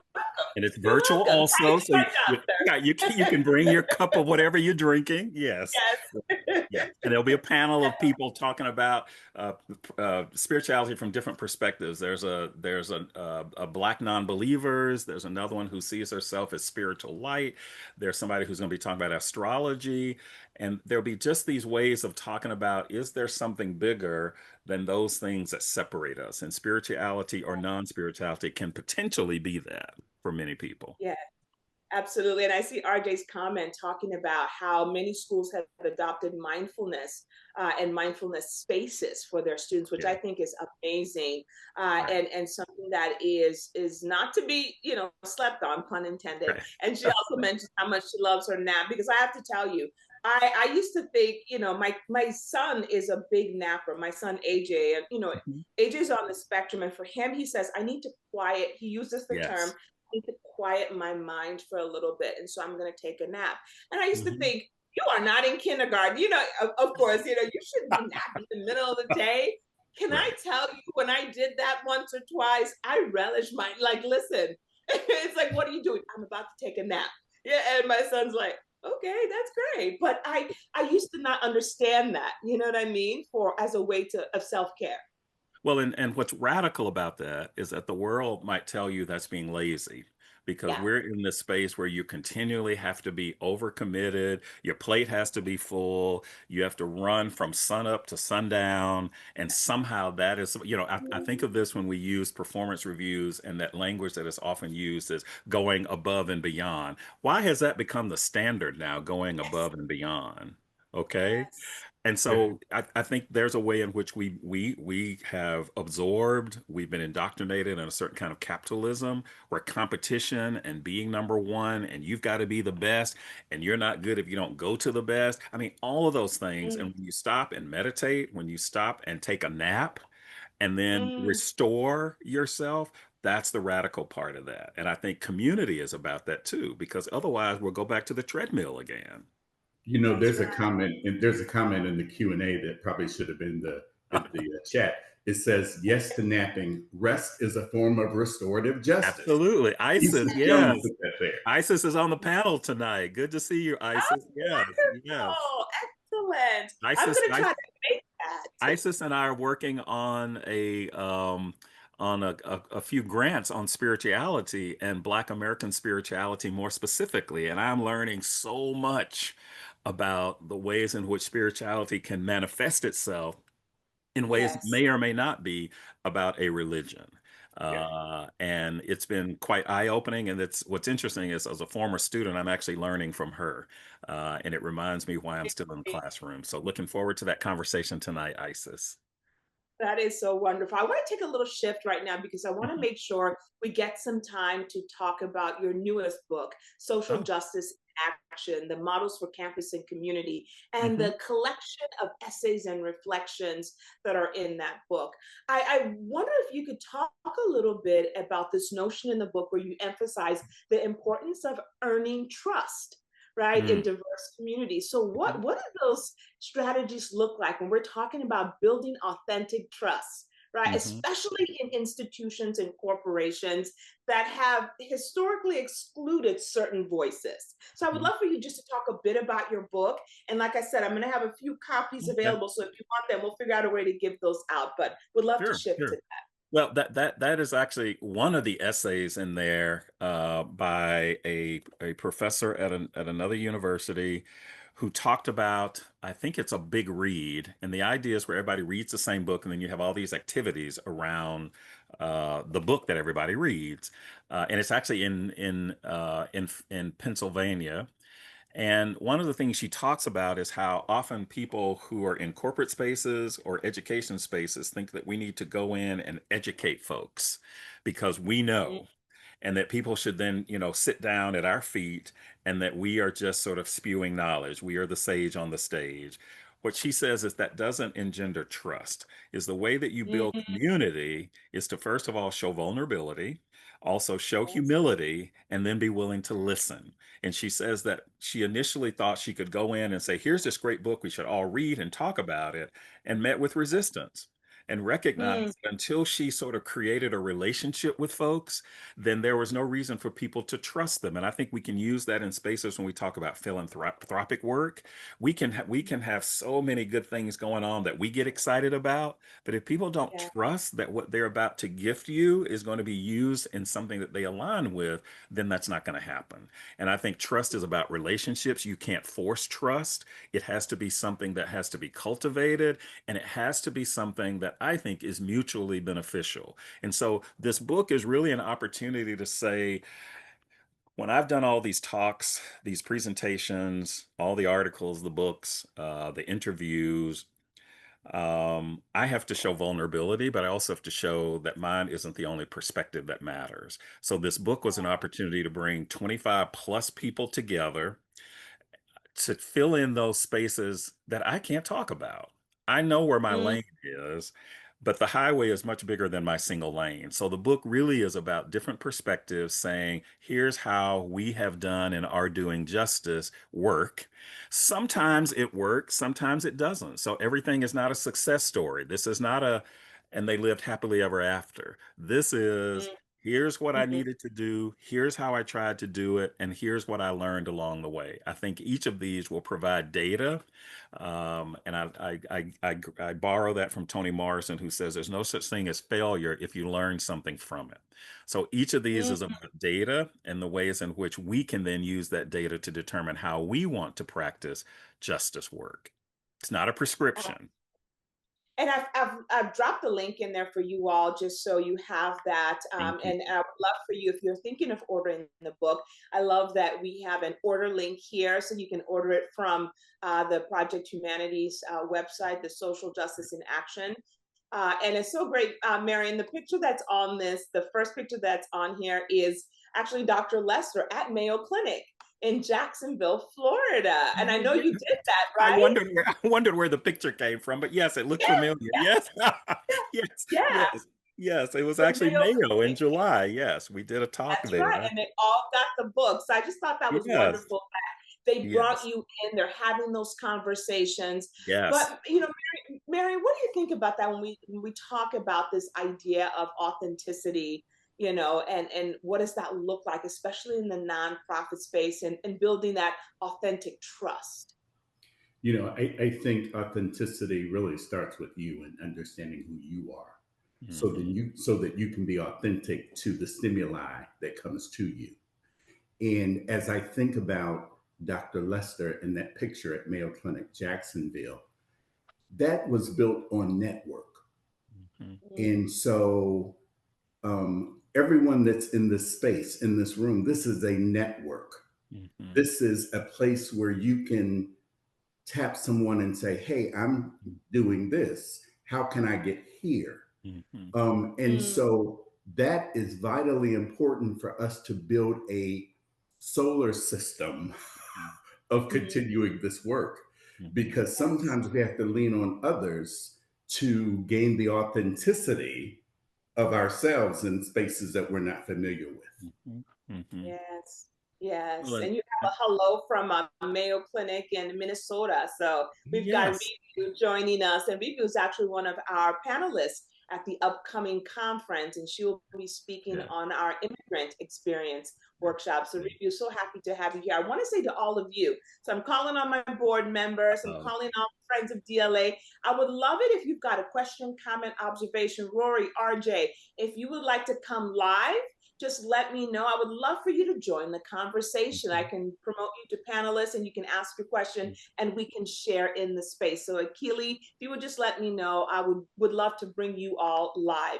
What I want to shift to is more around the book, but this overarching idea of humanity, right? mhm. And empathy and Okay. integrity, right? That those seem to be kind of, even self-reflection seem to be kind of central themes in much of your work, not just this newest piece, but in our everyday role. So we think of Yes. what we do as teachers and counselors and moms and dads and students and scholars and all the things. How can we practice these values in a way that can actually move equity from principle to practice? What are those actionable things we can be doing around empathy, humanity, and integrity?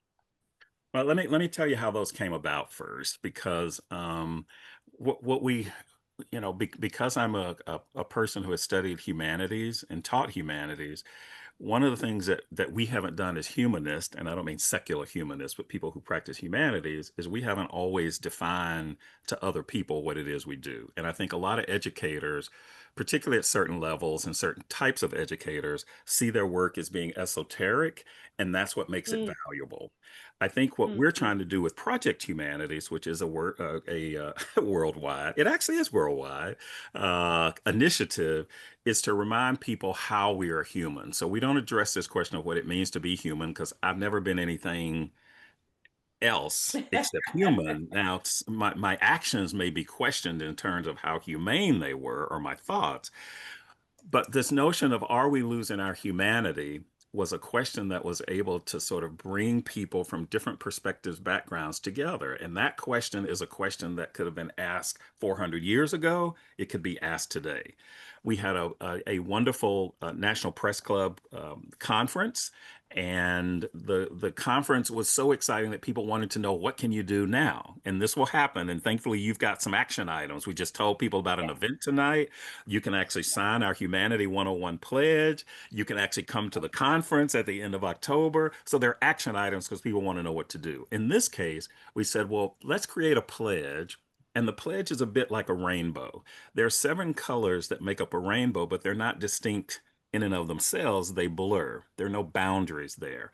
So we came up with this Humanity 101. It was not a course, it was a series of strategies to remind people that compassion, empathy, forgiveness, integrity, kindness, respect, and self reflection I are love that. things, yeah, these are things that are the foundation of how we are behaving as human beings. This is not a Yes. course. This is not connected to a religion. This is not even necessarily just about individuals because organizations can practice these as well. I was just looking at something that was called research integrity. Have you Mm, skewed the numbers? Are you telling us about data from one study, but you're drawing a whole conclusion about certain things based on one study that says there's a link between A and B versus all the mm, research that's been done?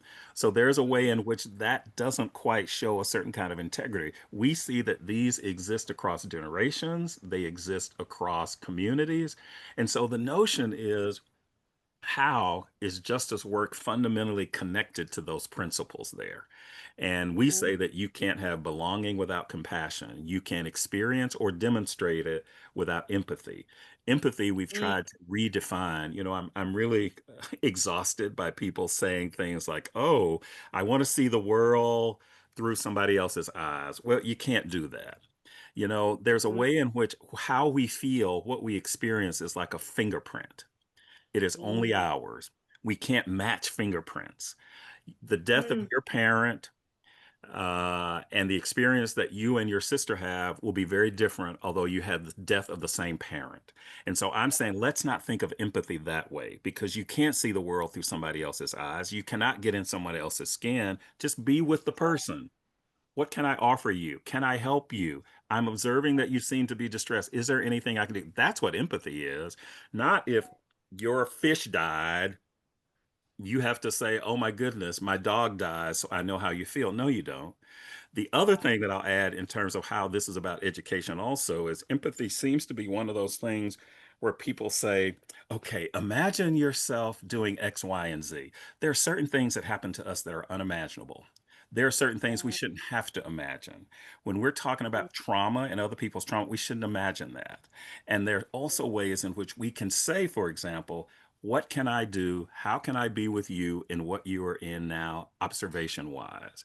I don't want to walk in your shoes.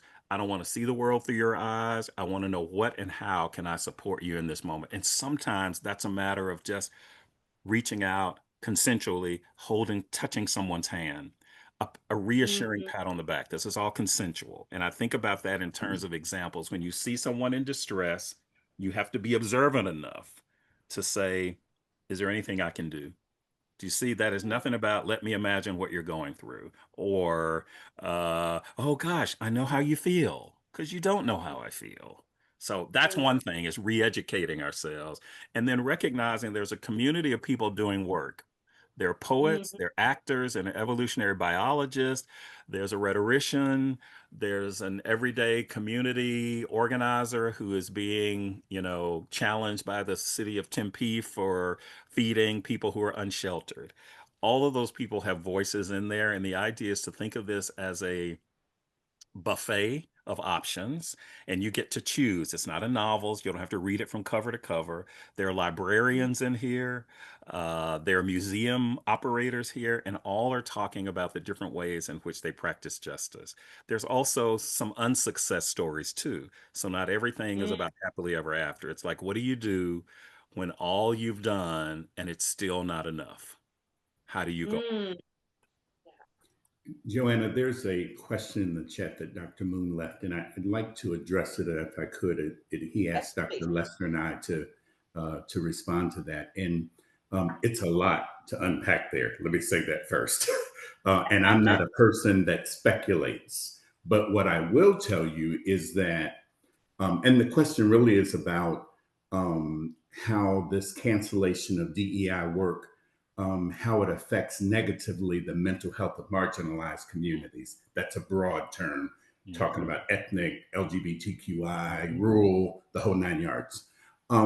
What I will tell you is that something that we learned during the pandemic, we knew that African descent people did not commit suicide as regularly at the level percentage of Caucasian communities. We saw that number spike Hmm. precipitously. Hmm. What we also found was that when we came out of the pandemic and the more norms came into being, that Black suicide did not come down as quickly. And Mm, so I would tend to agree that these kinds of chipping away at what you think you've built and what you think you've worked on and what you've benefited from can cause a negative mindset. In that, perhaps we find places and spaces for people to come together to talk about how this is impacting them because everyone's not going to therapy, Hmm. but it can be mm, therapeutic to even have true. this conversation right here in DLA in this Hmm. virtual space. Hmm. And so that would be how I would answer Dr. Moon's question. Dr. Lester, you may have another Well, thought. it's adjacent because what it means is that people have to consciously choose joy now.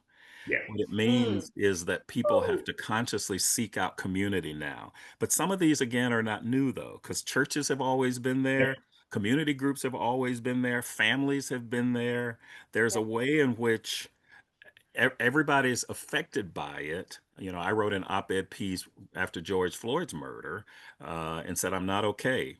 When people said, are you okay? I'm like, if you're paying attention to the word, you wouldn't be okay either. But what you have to recognize, though, is that there are ways in which you have to consciously and intentionally determine that this is how you're going to navigate that space. So again, I say churches have been there, any kind of community spaces. I don't think people can do this alone. Right. mm, And I think that's when we talk about joyful justice. People are volunteering. People are creating spaces like this where you can laugh. I said that in the article that I just wrote about boots on the ground. There's trauma that came from many people after the 24 after November 2024, but there's a way in which boots on the ground has become this almost worldwide phenomenon around line dancing, and this clacking of the fans that I have associated with Black women in particular. Now, for that 3 minutes, the world has disappeared. Okay. It doesn't mean that anything on the outside has changed, but they've been rejuvenated. And that's how, for many people, these sort of regularized community gatherings work. There's nothing new in the Bible stories that I hear. But what I do sense is, community when you walk into that space. There's community when you walk out of that space. And when people are checking on people saying, so how you doing, Joanna? Haven't heard from you in a few days. How you doing, Marion? Haven't heard from you in a few days. That's the kind of way in which people can navigate the mental health. And I think therapeutic things can come in all kinds of ways. Take that walk, Yeah. play that music. In my case, it's been writing, writing and writing and writing and writing and being prolific. So I think you have to first of all recognize I need to do something. Now, what am I going to do about it? But mm. absolutely, the mental health part is there. Absolutely. Yeah, and I said that to someone the other day. I see different people, on the elevator ride up to my class, and a young lady said to me, she said, "Can I tell you something I've observed about you? And all the time I've seen you, you're always smiling."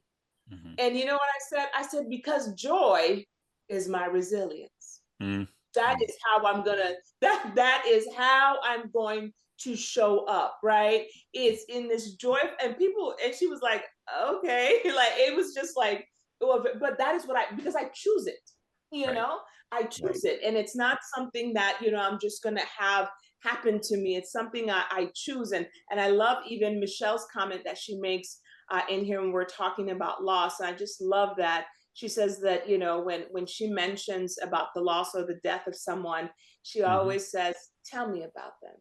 Hmm. You know what I mean? And that is such a different approach than, oh, I totally understand, I lost, Right.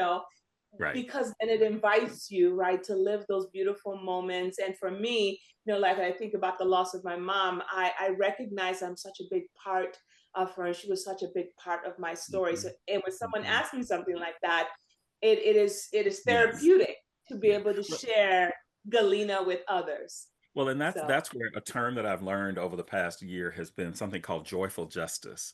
What it means is mm, that fighting mm, for justice It's not something people want to do, but there's a way Mm, in which there can be joy in the fight. And I'm not saying that people welcome the fight. Here's my example.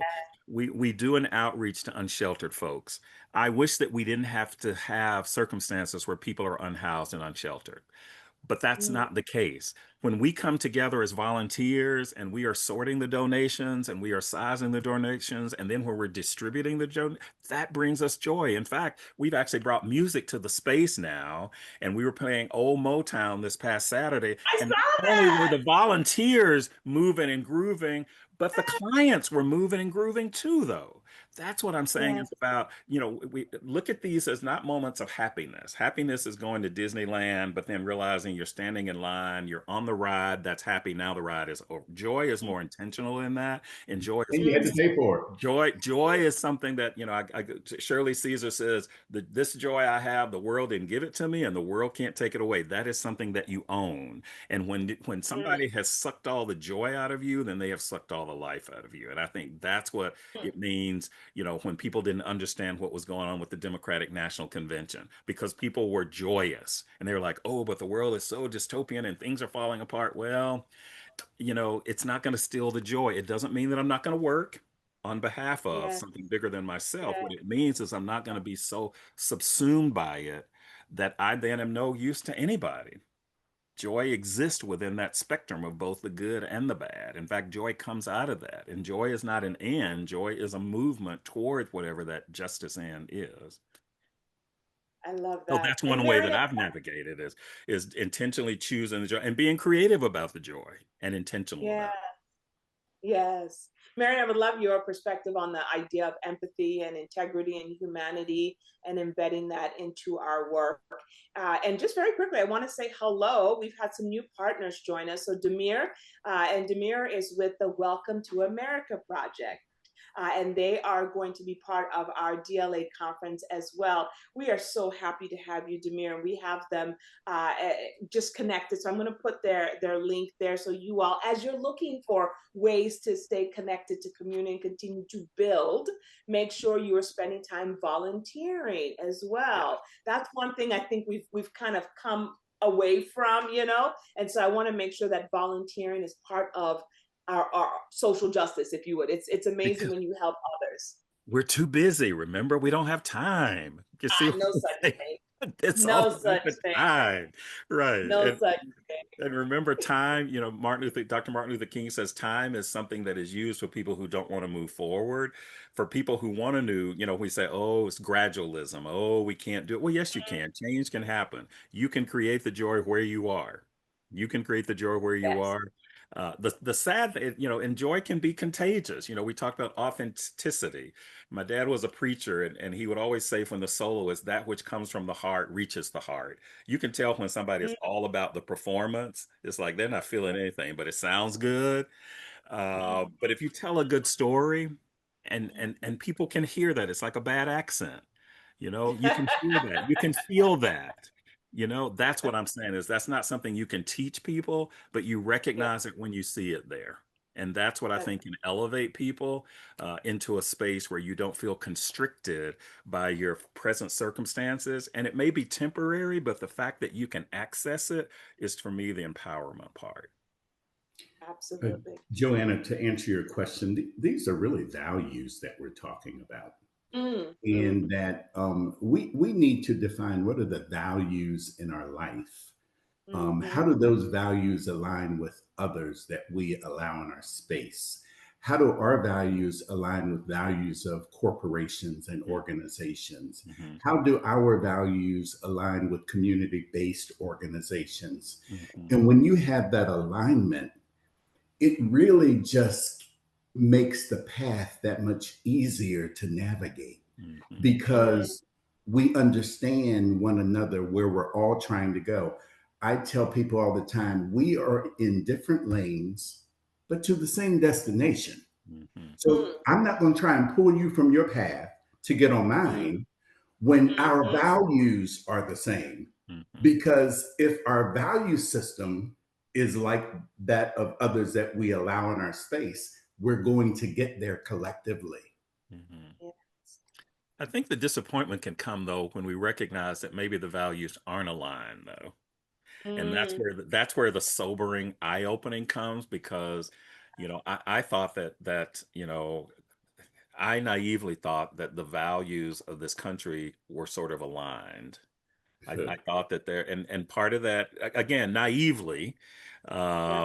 because I saw energy and I saw possibility, and I Mm, had hoped that it would sort of show that progress that had been made was progress that could continue. And then I recognized that maybe that's not the case. And as Yeah. mm, more and more, I actually see that people are not aligned and that the people who are in power can make those decisions that impact us and that we have to then respond to that. And I don't Yeah. mean in a knee-jerk way. I mean in a way that says, okay, now this is what you have to do. Now this is why you have to tell us why your outreach is of value to our institution. Do you see what I'm Yeah. saying? I can say Absolutely. that, but it does sort of make you question, are the values really aligned or did you misread the alignment? Yeah. And there is misalignment. Yeah, that's so mm. how your car is Yeah. sometimes, and you're Yeah. driving down the road and Right. it's pulling It's to one weird. side, and you're like, "Wait a minute."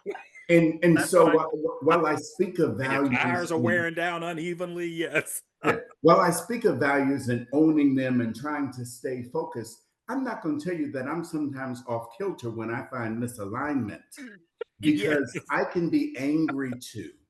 And Yes. I can Yeah. hate Yes. that thing. That's And I can do yes. all the things that Ye people respond to when their personal core has been damaged. yes. Yes. But Yes. I think I hope that given time I can channel that Yes. into Yes. being a a tool for education Yes. by reminding people about the good values that Yeah. we must attribute to our lives, our spaces that we're in, Yeah. so that people Mm, understand instead of the fighting the fire with Yeah. fire. Yeah. Well, and mm, and anger. I'm teaching a class next semester on anger and joy.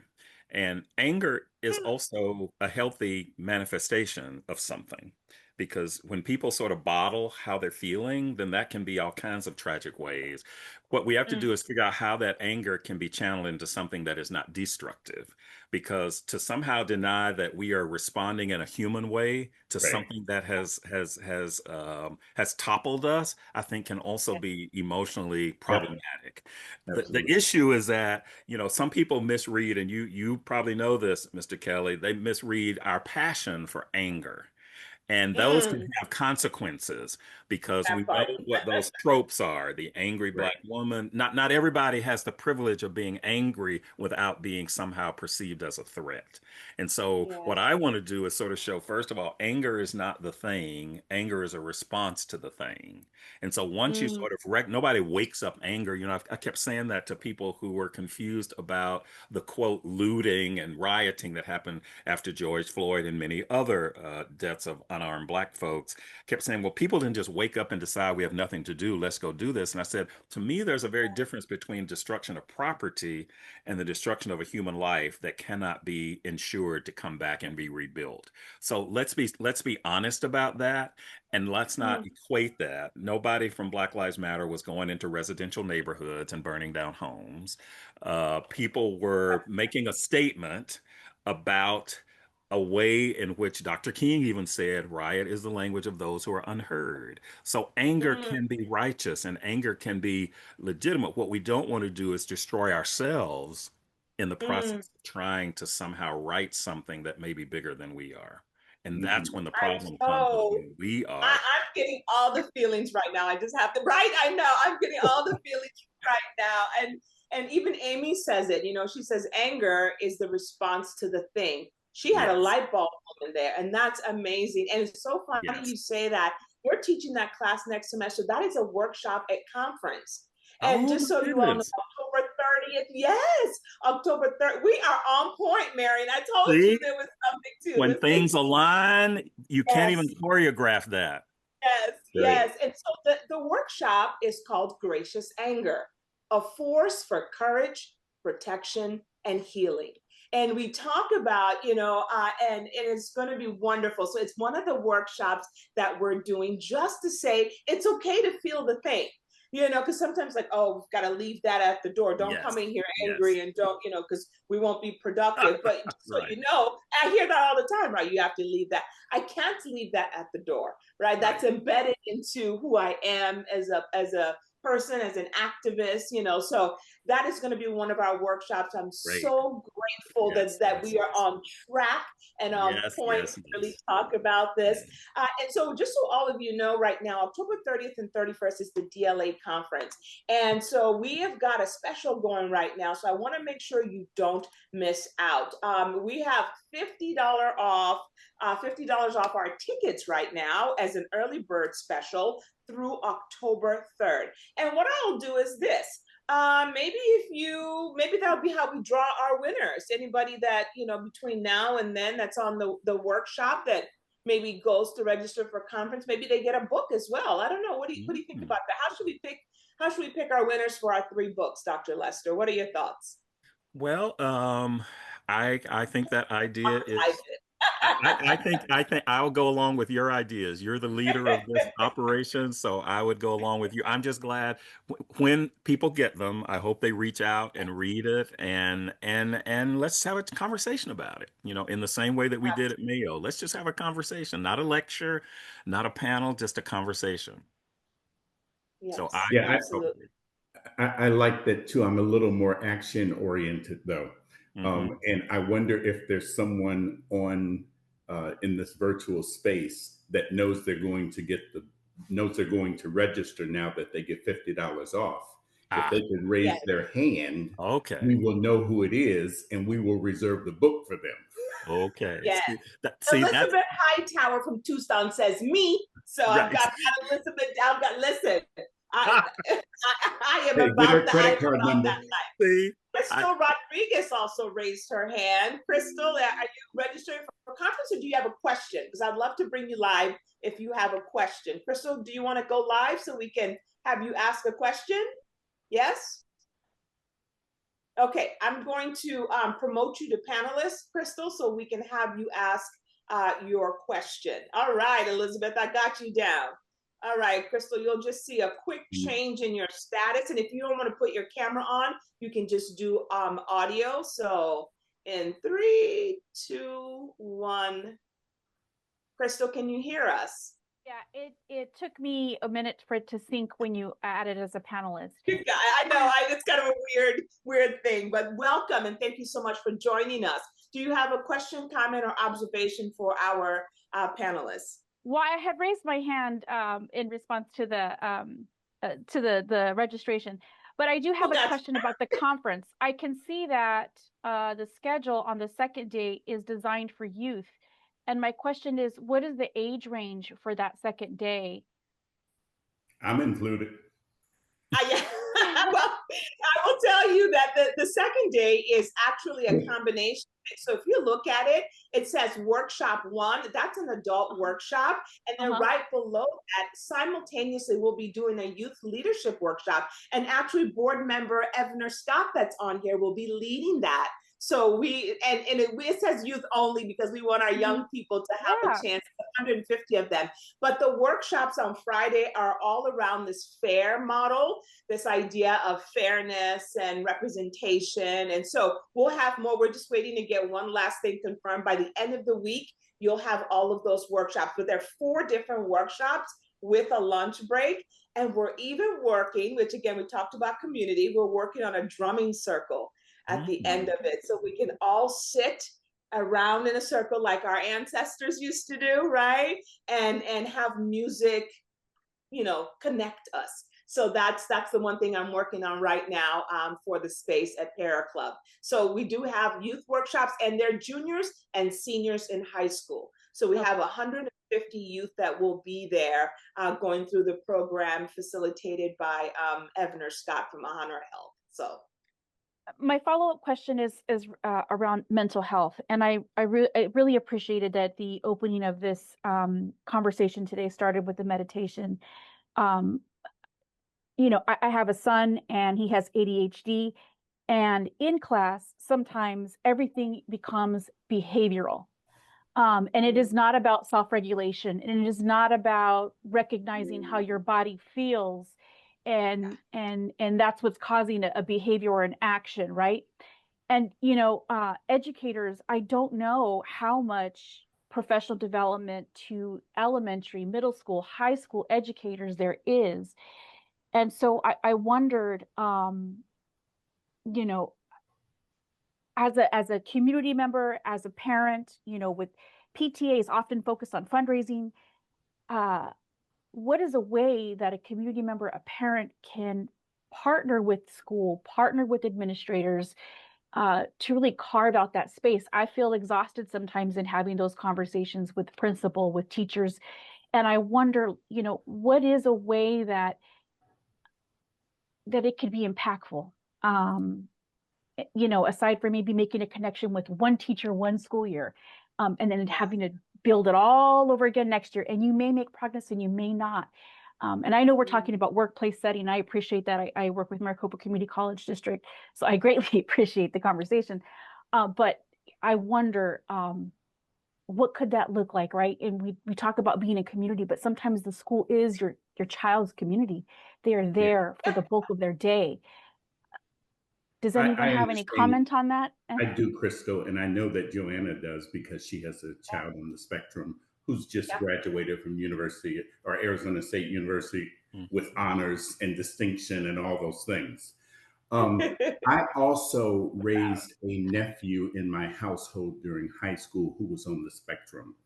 And one of the things that I knew was important was to choose the right school for my nephew, and make sure that that school and its leadership saw me as a resource for understanding, and someone who they could call and say, "Hey, Marion, we're working on a new program. How might you react to this?" Um, and that you are able to go into the school, if possible, when possible, just to be that friendly parent to one of their students who's in a program for all of the students that are on special sort of needs, if you will, for lack of a better term. That is how I found my nephew to get the best help, the most help that he could get while in high school. Joanna, you may have a response because you've lived this for 21 years. Yeah, and it is, and I cannot express to you, and it's only when they get older, to instill in them to be their own advocate.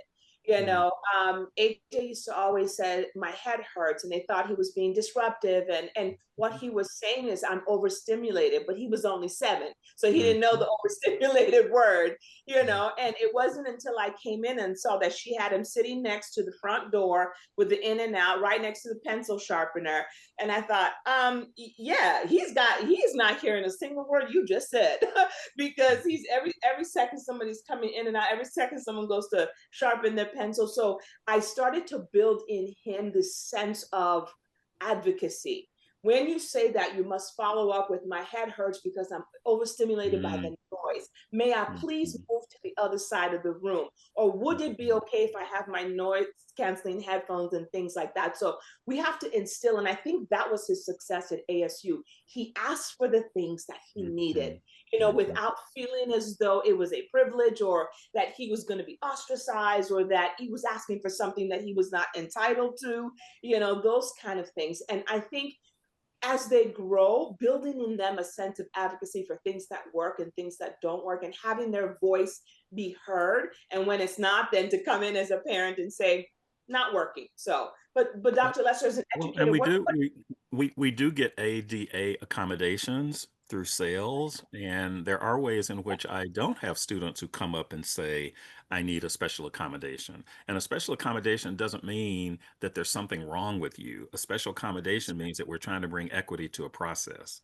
And, That's I've right. learned this relative to various students over the years is that go ask for it, go advocate for it. Yes. I also would suggest, though, there are all kinds of ways in which you can be in community with other parents who are going through these kinds of situations, and they maybe have models or best practices that you could then bring to your specific community, because trust me, one thing that people didn't have years ago was the same kind of social network where you can reach lots and lots of people, share the experience, and then find out how people have dealt with. Because my guess is that your situation is it's unique to you, but it's not necessarily unique to others who have gone through it, and we can learn from other people's experiences. So I don't think it has to be an either or. I think it's a combination of those things. And I salute you for advocating for your child, because you're advocating for your child is advocating for somebody else's child also. That's right. That's right. Crystal, thank you so much. And I've got you down, Crystal. So Hmm. congratulations. You'll be getting one of the Hmm. books as well. And please make sure you register. Hmm. You've got until October 3rd. So did that answer your question? I'm assuming. It did. It did. It affirmed, the actions and that I've been taking. And I also, I it feels like it very much mirrors how you have to advocate for yourself in the workplace at times, right? Yeah. And it's a different setting, it's a different focus or a different group of folks that you're dealing with, but that very much mirrors it's the same type of advocacy that happens in the workplace, and the same type of grace and patience that you have to give your colleagues and give each other, that you want people Mhm. to give your child. So it very much mirrors that for me. It's just, thank you. And it's not always easy though, because I know people in workplaces. Some people have been mentored and can advocate for themselves, but there's a cultural component to this. There's gender components to this.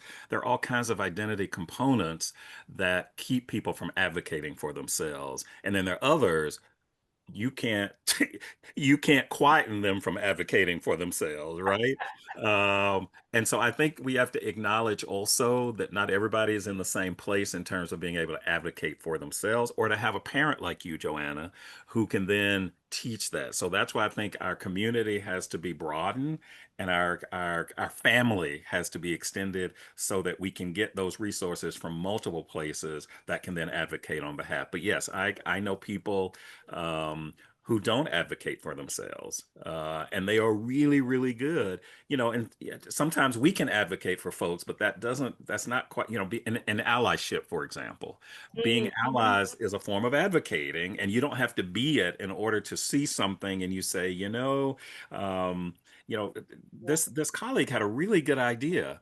And I know that you heard it, but you seem to have heard it from this person, but this person actually said it first. I was just curious about that. So there are ways in which we can also show empathy and Yeah. and advocate without speaking for that person. But just Mm. acknowledge that sometimes it's hard for people to advocate for themselves for all kinds of reasons.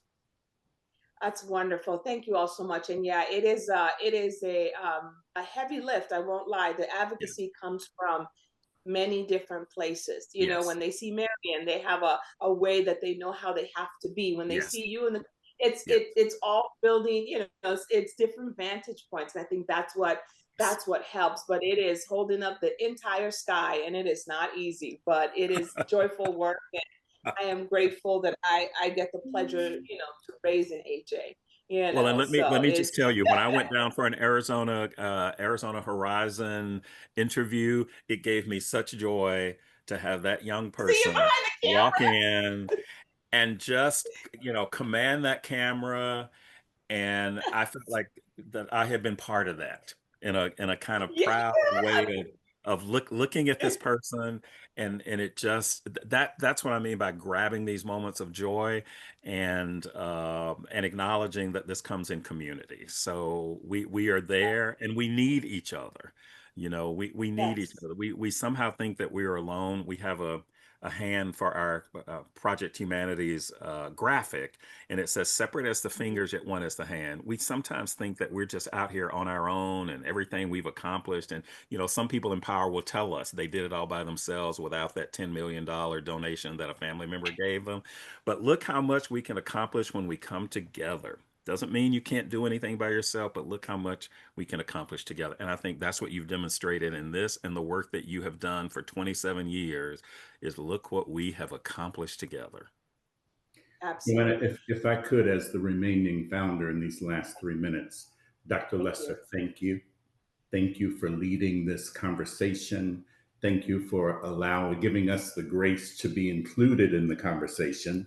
so that it's not a lecture, but a sharing with one another's experiences. But I also want to thank our executive director, Joanna Deshay. You know, I'm the founder, and there's a board that asks all this stuff of her, and she rallies every time to bring it. And this is the brains and the guts of the organization, if you are wondering. It's not me, it's not the board necessarily, but it's this woman right here who is bringing all of this together. And Joanna, we appreciate it. Yay. Thank you. Flowers, so you can smell them, Thank- so you can smell them and taste them. Give the flowers. I am so grateful for that. And I always tell people this is hard work. This is work that, you know, someone says, well, Joanna, are you nervous? Are you going to think of doing something else? I was nervous about what? I mean, we are here for the long haul. This is not, you know, and, you know, if you were raised like me, you know, I am the daughter of Galena, who brought 3 teenage girls here from across the, you know, the world, and have them all be successful in their own lanes and in their own right. So I don't know. I am not easily shaken. So I am in for the long haul. So, and I'm so grateful to all of you. I see my Sora on here, and our Welcome to America Project friends and our board members. And also a special thank you to Arizona Blue Cross and Blue Shield. They are today's AZ Blue. Yes, today's sponsor. We're trying to do more of that. We're trying to really kind of take conversations and present it to organizations and say, do you want to lead and be the presenter for this? And they said, absolutely. And I'm so thrilled. And that is, we're going to do more of that. So y'all be thinking about, we'll pull you in. And also thank you. That's bravery in this climate. That's brave. Yes, it is. Yes, it is. Absolutely. And so that's why, and I wanted to recognize that. But we also have conference sponsors that are just as brave. Our friends at Mayo Clinic, our friends at SRP, our friends at Channel 12 News, our you know, at Cox Communication and APS. They are all taking brave steps to ensure that the conversations continue. And we do not take that for granted. So thank you to all of you. And I am so thrilled that you joined us today, Dr. Lester. I don't think you know how much I adore you, because you are grace personified in all of the rooms that you're in. I don't think you see that because you're doing it, right? But for those that are on the outside observing it, I am in awe of you. I really am, and I am grateful. I'm just grateful. So I promise I wouldn't get emotional today. Look at me. Look, let's keep it together, Joanna. Let's keep it together. But thank you. That is a heartfelt and sincere gratitude for what you do. So to all of you. Let's continue to do it together. Continue to do it together. Thank you. And that's we will continue to lift each other up. We'll look forward to seeing you all at conference October 30th and 31st. Please visit the DLA website. And remember, we've got a special promo for early bird tickets until October 3rd. And I leave you all in good hands and good spirits, and enjoy the rest of your day. Cheers to you all. Thank you. Bye-bye.